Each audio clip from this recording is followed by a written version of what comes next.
संजय मरकड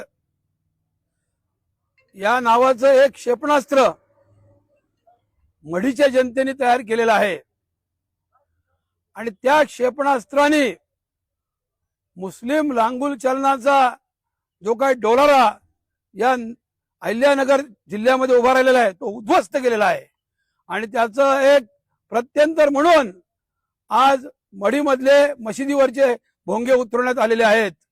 मुसलमानांचं लांगुल चालन यापुढे करायचं नाही ही प्रशासनाला आता जाग आलेली आहे आणि याचं कारण संजय मरकड यांनी केलेल्या उपोषणाचं ते श्रेय आहे।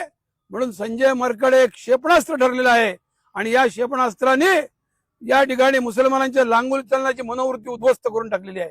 जय श्रीराम, जय श्रीराम, जय कानिपनाथ, जय कानिपनाथ, जय जय श्रीराम, जय जय श्रीराम, भारत माता की जय, वंदे मातरम, वंदे मातरम।